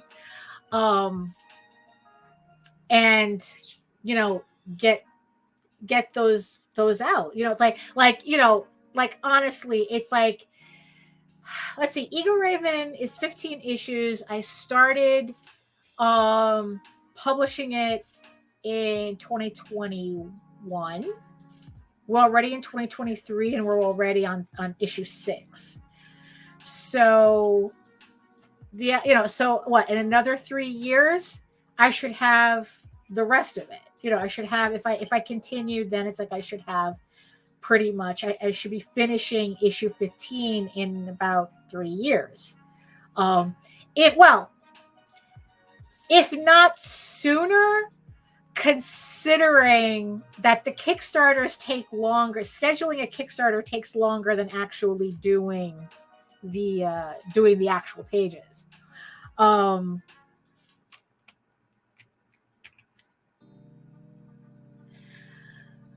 So the idea, so I wouldn't want to spend, like I said, another 20 years doing it. Look, I hate to say it, but I don't think I have another 20 years in me to spend on a series. So we gotta get moving. We gotta get moving. Not to be all memento mori on everybody, but hey, it's like, I have less before me than I do behind me. But that's besides the point. That's not what we're talking.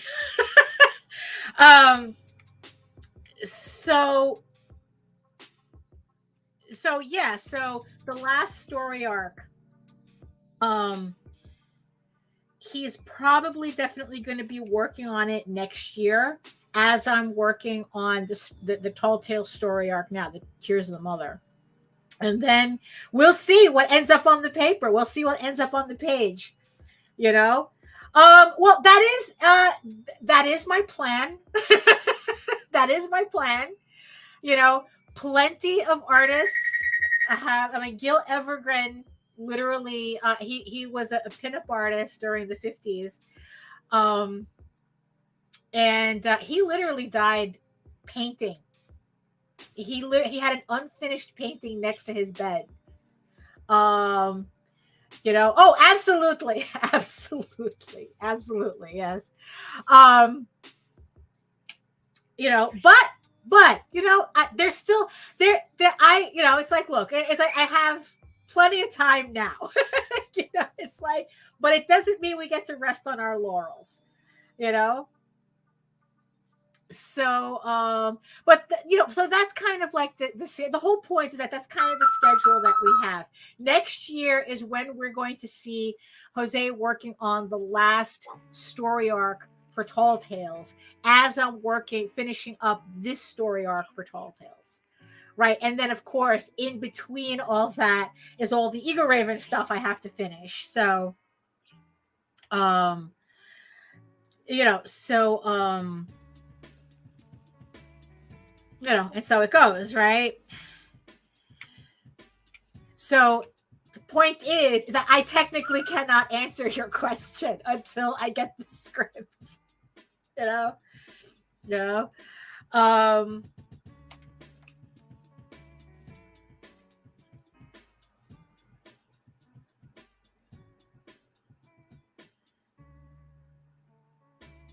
So yeah, so that's like another reason why I'm kind of like thinking maybe what I need is a larger Cintiq or whatever to transfer my work on.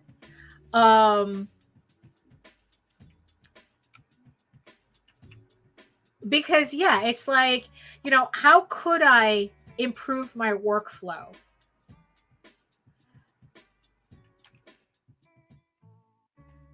You know, hold on, let me see what I accidentally pressed. Yeah, there we go. You know, how could I improve my workflow? Because if, you know, because I'm thinking if I can do sketches digitally, I should be able to do layouts digitally. And that's probably the next thing I'm going to experiment with. I mean, honestly, if there was ever anything to experiment Clip Studio Paint with, is layouts.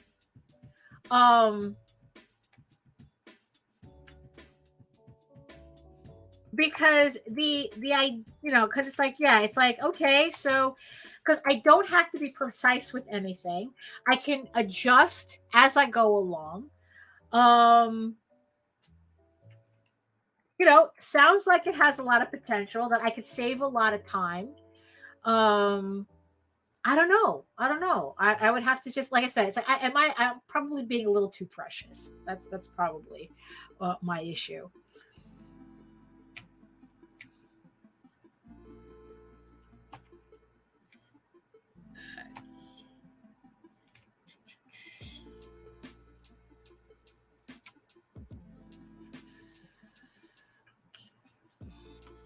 Now, what do I have down here? Oh, okay. That's, all right. All right.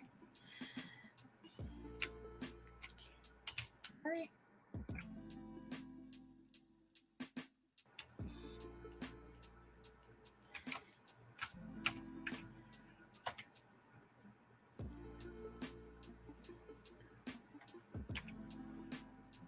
Okay.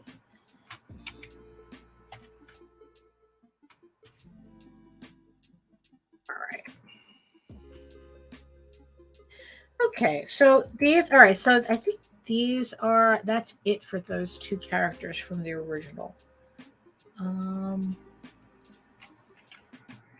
Let's see.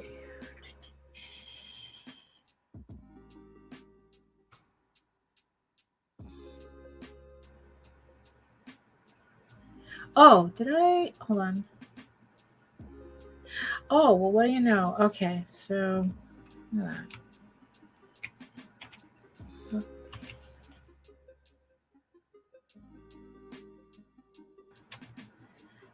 that's a part of that. Yeah. Okay. All right. So there we have, okay, so there we have our two from the other piece. So I think I got all the colors there. Yeah. Okay. So now I'm just gonna put this away because now I don't need this anymore. Because now for everything else, I'm going to use this piece. I'm going to take the colors from this piece to fill in the other characters. So we're going to go here. There we go.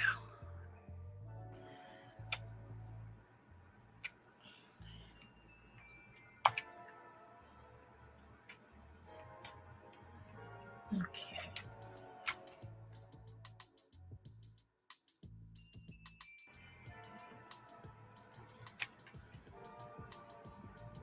Okay, I'm gonna use a different, let's see.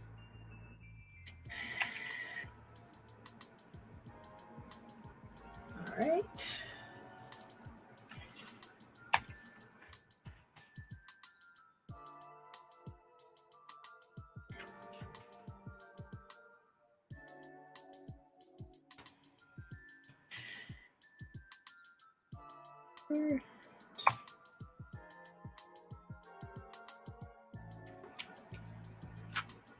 Yeah, that's hard. And then also, this is also the reason too why I like getting the flatting done, because they'll do, even though technically it's unnecessary, but when they do this, I appreciate it, because especially on pages, they kind of fill in little details I would never bother filling in. And especially on the pages, it really works, because it just allows me to add. It just allows a little bit. It puts a little bit more texture onto the pages. Um, you know, you know. So let's see, but like in this case though, it's like it's kind of like a little unnecessary. I mean, because it's like I'm not going to need all those colors, um because really it's just a simple, I mean, I'm just going to like fill in everything the same color. But if this was on a page and it was in the background, I probably would have left it, because it just adds a little something, and I could just adjust the colors.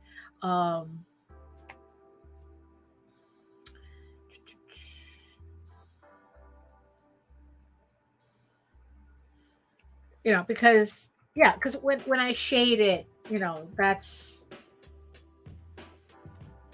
okay. Let's see.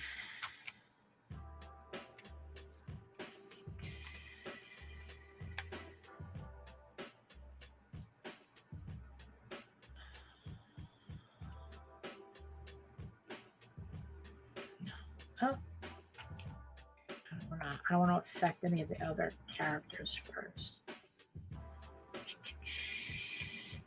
Okay.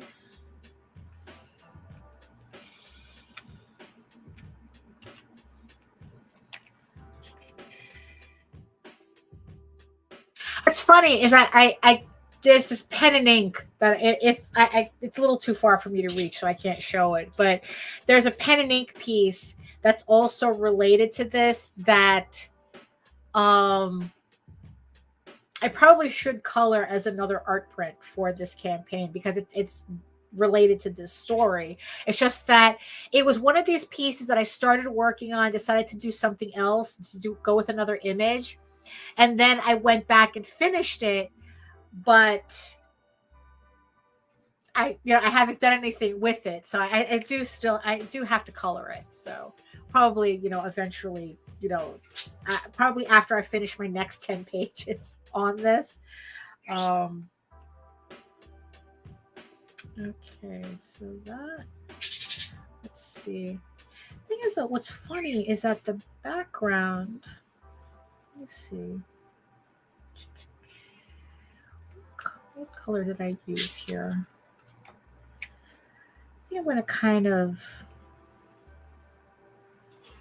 try to, let's see. That's just, okay, we're going to leave that. Okay, we're going to leave that.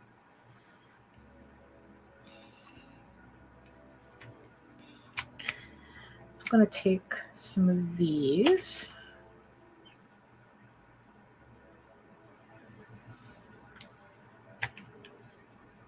Oh, look at that. Look at that.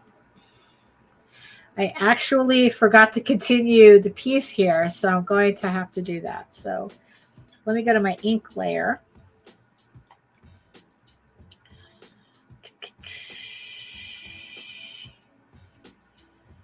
Oh, okay. Why isn't my pencil working? Okay, there we go. Okay, so here.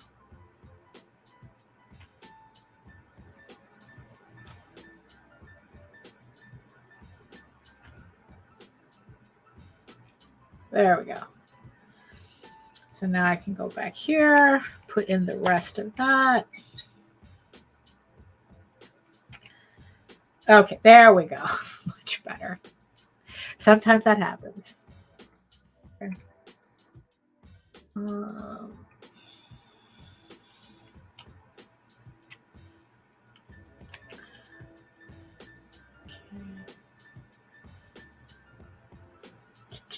Oh, hey, Glenn. Hey there. Oh, and if anybody missed it, we did an interview with Glenn Fleming on Monday on the Vlogs show. So if you want to check that out, about his 3 books he's going to be having published and distributed through Barnes and Nobles, hopefully, worldwide, hopefully. So if you want to check out that interview that we did with Glenn, it's in the Rage Into the Vlogs show playlist. Oh, 4 books. Yeah, let's not get that twisted, right? 4 books. So you can check out the playlist for the Rage Into the Vlogs show, and it was literally the one we did on Monday. So, which is a lot of fun. Always a pleasure to talk to you. Yeah. So let me get that other color. Let's see.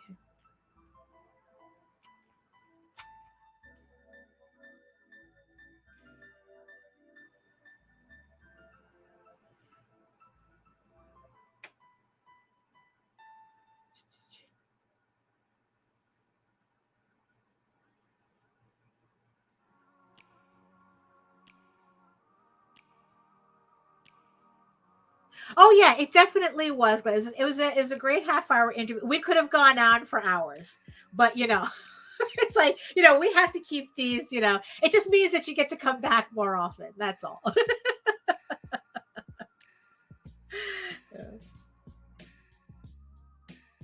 So let's see. So I'm going to take that.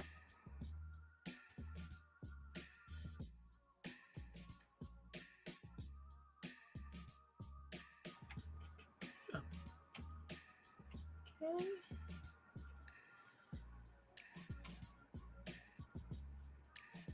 And do I have anything else? Oh, look at that. We're almost at the second hour already. Time flies. Time really does fly. Maybe let's see. Let me see. What should I? Let me make like a grayish color. Yeah, that'll do. Maybe I should leave it red. No, let's leave it like that for now. and we'll see how it looks. Okay, and then it's like honestly, I don't think that there's. Let me see. Well, let me brighten up the. Let me brighten up the grass here at least. Then what? Let me brighten up these rocks. Like I don't really feel the need to change the color, but it could brighten it up a bit. Yeah.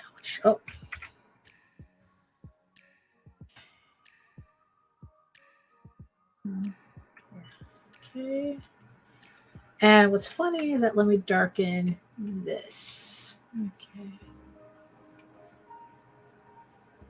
A little bit more brown. There we go. Yeah, much better. Much better. Yeah. So yeah, okay. That's coming together. That's coming together. Okay, so let's. All right. Yep.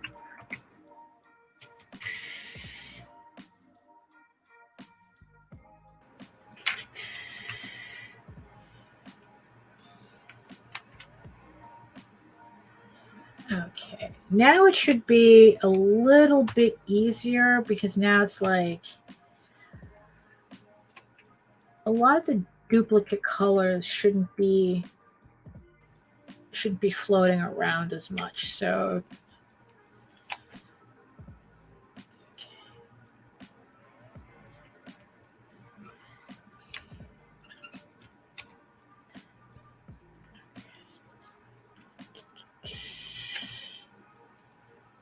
okay, good.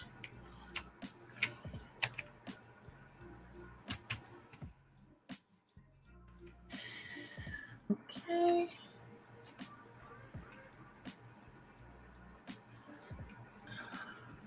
Let's see. Do not.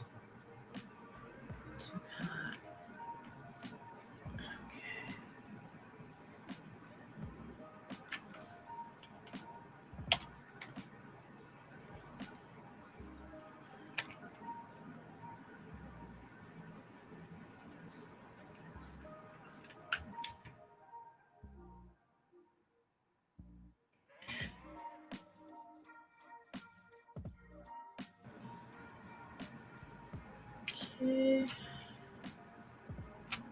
All right. So I know that's.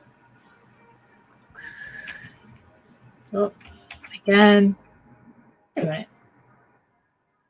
Why did it? Oh, because I'm on the wrong layer. That's why. There we go.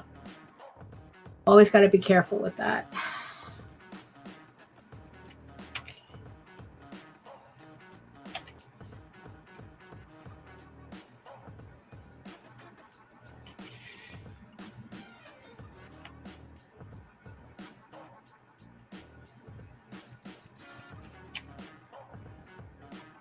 Okay.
Let's see.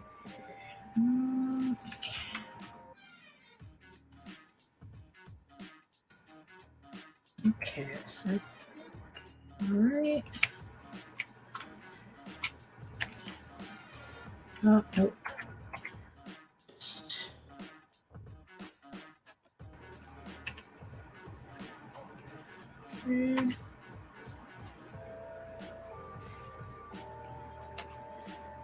All right. Okay.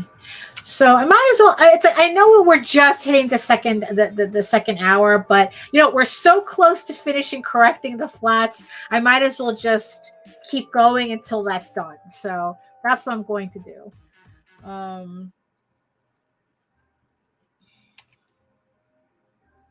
There we go. So let's just continue on.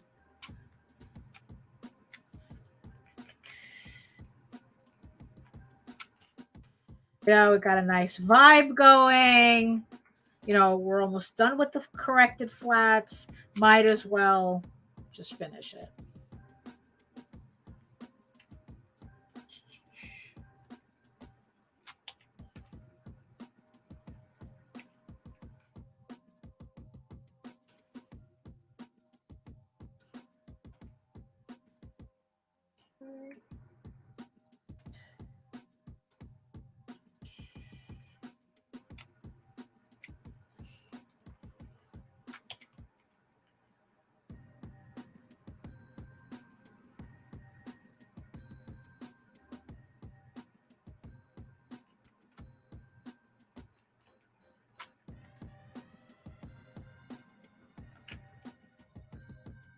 What am I doing? This color, actually, this color should work on its own. Let's see. Just making sure it didn't affect anything else. There we go. There we go. Very nice. Very nice.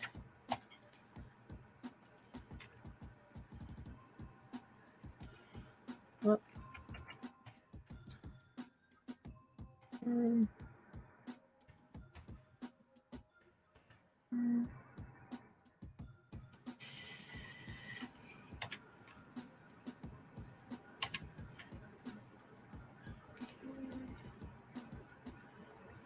I'm going to. Oh, no.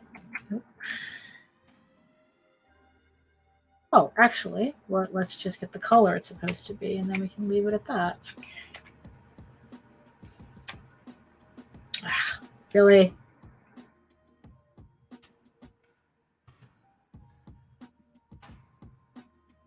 Okay, there we go.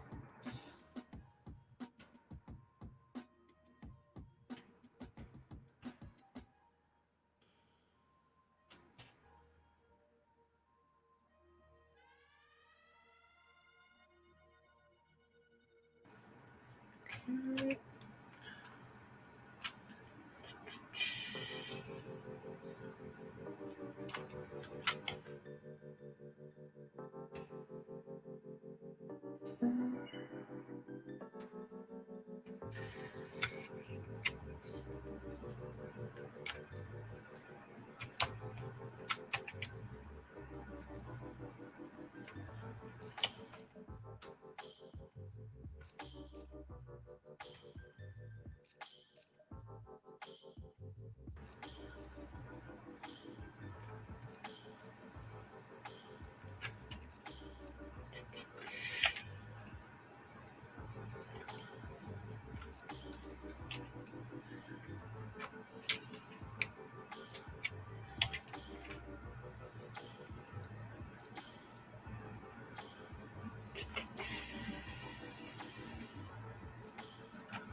Okay. Oh, yeah, that's blue.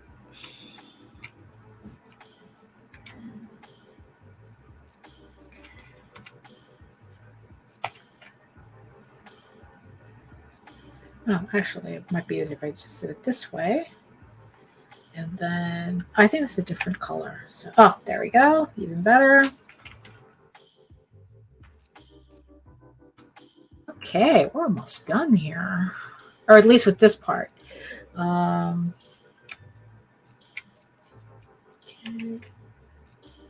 Oh.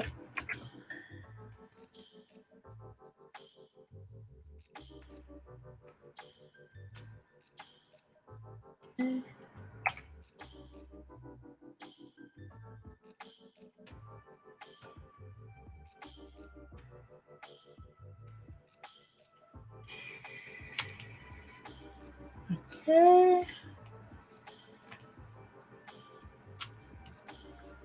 And I think this is probably just a brown color, nothing fancy. Okay. And I think, what's this green?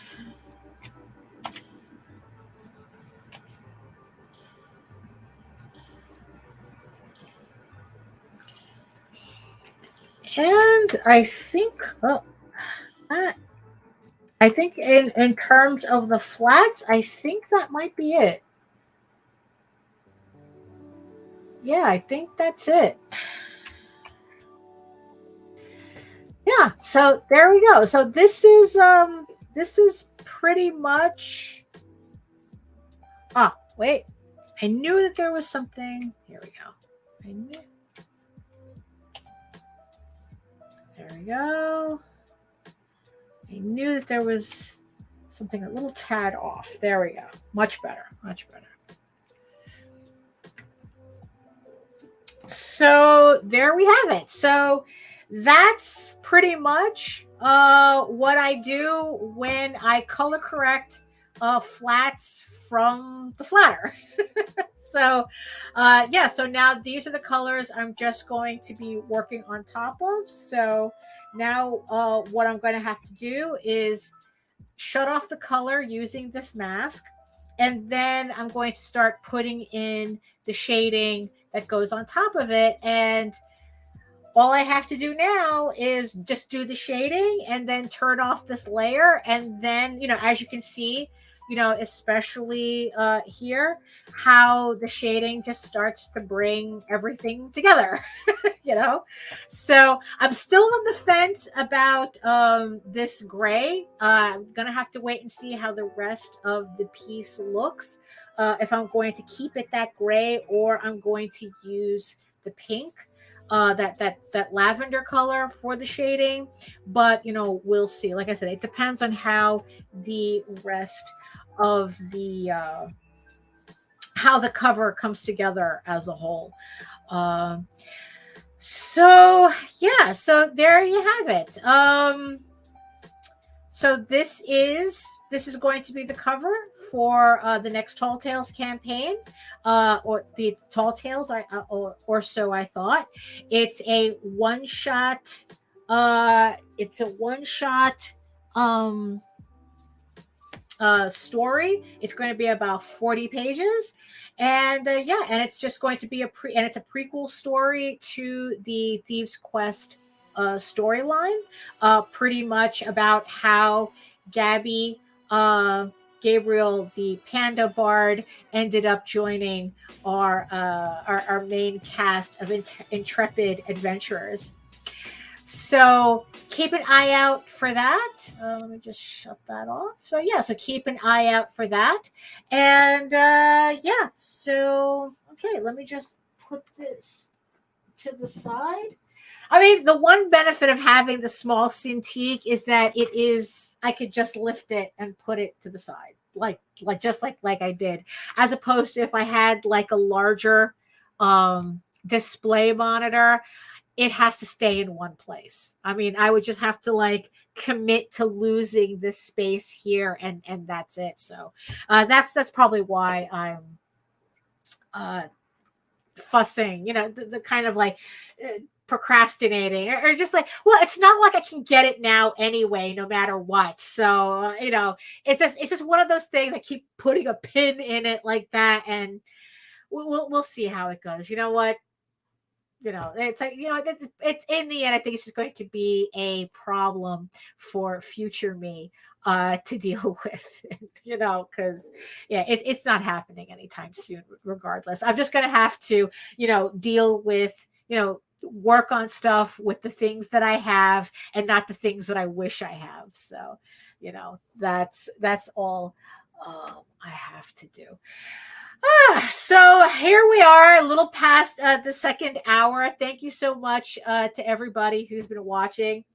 Thank you so much for everybody in the chat, to Patrick, to Glenn, to Visenia. Which now that I think about it, it's like, girl, weren't you running your own stream while this was while you were in my chat? It's like, it's like, weren't you busy? So, but it's all good here. Thank you, Joe. Thank you, Joseph, for showing up. Everybody, if I missed anybody, I saw you in the chat. Trust me. And thank you so much to the 8 people who lasted this long, who pretty much, stuck with us till the end of the 2 hours. Thank you so much. I hope that you found what I was working at least interesting. I hope that it made you curious about the work that I do, which is the whole point of this. So, so it's like, I just hope, so I just, what? I hope we all had a good time. I know I had a good time, so I hope we all had a good time too. So here we are at the end of the show. Like I said, thank you so much to everybody for coming. Don't forget that we have Tyler Carpenter coming up on our next vlog on Friday. So make sure you tune into that. And that's pretty much it for me. I'm just going to bask in the glow of finishing another task on the on the stream itself. We're getting better at it. And last week we finished our rough pencils. This week we finished our flatting. So there you have it. So if you enjoyed what you saw and you want to learn more about me and my artwork and about my campaigns running now, remember EGORAVEN Air the First Unicorn issue 6 on Kickstarter. All the links are in the show notes below. Thank you to the 109 people who have pledged so far. And and we have 15 days to go, 14 days.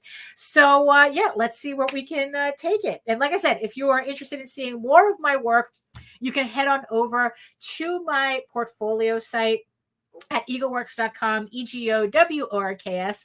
You can find links to all of my galleries and social media sites, but I mostly post to Facebook right here if you are interested in seeing sketches and current work in progress and updates and live updates of whatever it is I'm working on at that moment. And also, don't forget, you can check me out here on YouTube at my channel at Daphne Lage, Lage Art, which also simulcasts through the Indie Comics Network. So make sure that you like, subscribe, hit the notification bell so you get notified whenever we go live on YouTube. And I am also on Twitch as well. Thank you so much for Visenia. Thank you so much for everybody who rated my channel. Thank you so much. I hope you liked my little dance there. It was all I could do for now. I'm still trying to figure out Twitch, so I don't have any special emotes or anything. But thank you so much for coming on over and checking my channel out. Remember, you can read EGORAVEN Air the First Unicorn for free right now on my website at egoworks.com. We upload it, the comic uploads every day, Monday through Friday, in its full color Kickstarter version. Or if you're feeling a little impatient, you can download a PDF of the first 16 pages of the comic, so you can check it out before you head on over to the campaign and check that out as well. I don't know, make a pledge, even if you can't make a pledge, help spread the word. That's as good as gold too. But if you prefer your comics to be more of a furry Lord of the Rings adventure, which is exactly how I would describe Tall Tales. We just spent the whole 2 hours working on a Tall Tales page. But if you want to read more of that, you can follow the link over to Tall Tales, TAILS online.com. And not only can you read the first 20 issues of Tall Tales for free, but you can also read the current story arc, Tears of the Mother, which is also uploading every day for Monday through Friday. So you can check that out as well. And while you're there, make sure you sign up for my newsletter. Not only do you get more free PDF comics to download, but it also, that's the best way to keep track of all the campaigns that we have coming up as well. We have a full year. We're going to have a full next couple of years. So if you want to make sure you don't miss anything, make sure you sign up. So thank you again for thank you everybody for joining me.